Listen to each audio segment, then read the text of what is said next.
Assalamualaikum warahmatullahi wabarakatuh. Salam sejahtera untuk kita semua. Kali ini kita akan melanjutkan pertemuan kita mengenai operasi teknik kimia. Kita akan lanjutkan tentang sarana dan prasarana dalam industri kimia. Baik, dalam sarana dan prasarana kita mengenal ada sarana dan prasarana proses dan ada sarana dan prasarana operasi. Apa perbedaannya? Sarana dan prasarana proses adalah tempat di mana terjadinya perubahan zat. Sementara sarana dan prasarana operasi adalah tempat di mana operasi teknik kimia berlangsung. Sehingga pada sarana dan prasarana operasi tidak terjadi perubahan kimia.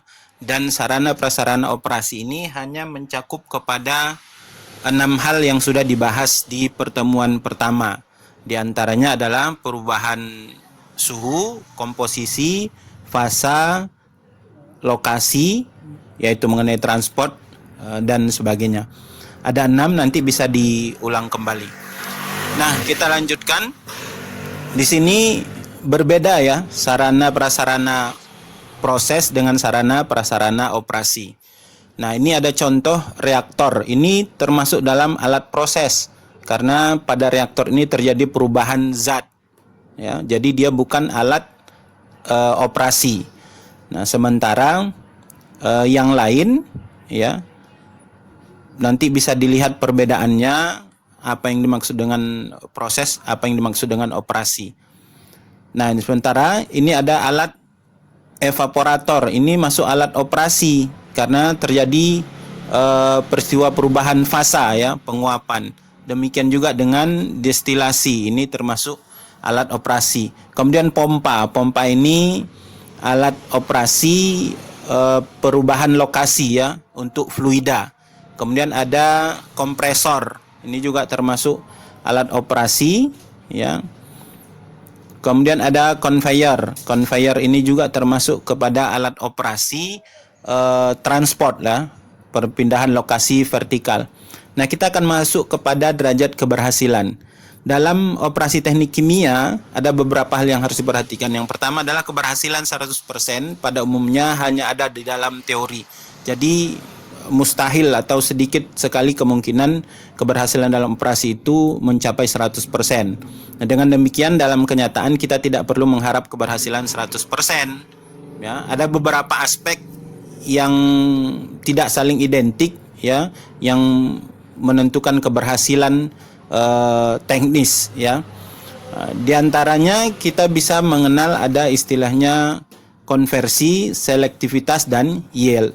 Ya, di luar itu ada namanya efisiensi. Nah, keberhasilan di bidang proses kimia, contoh misalnya untuk membuat B melalui reaksi A menjadi B, maka reaksi dianggap semakin berhasil bila B yang terbentuk itu semakin besar, sementara A yang tersisa itu semakin kecil. Namun ada suatu bahan yang dapat berubah menurut beberapa mekanisme reaksi.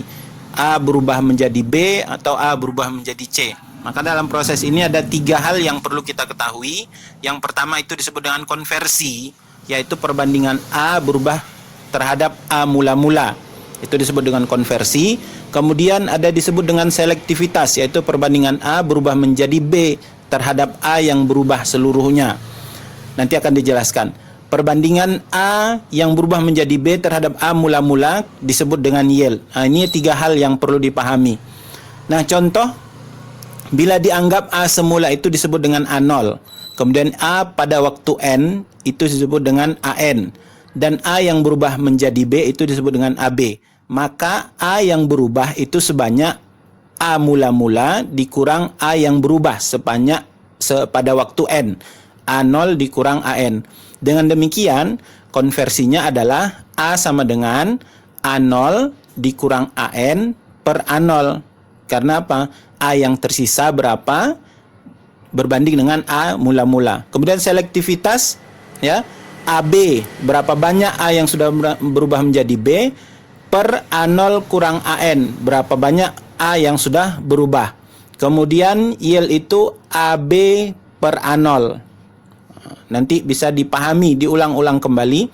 Nah, karena menghitung AB relatif lebih sukar, maka dipakai cara lain, yaitu menggunakan selektivitas dengan menggunakan rumus B dikali Fs BA per A0 kurang AN, di mana FSBA ini adalah faktor stokiometri, yaitu perbandingan koefisien A dengan B atau mol A per mol B.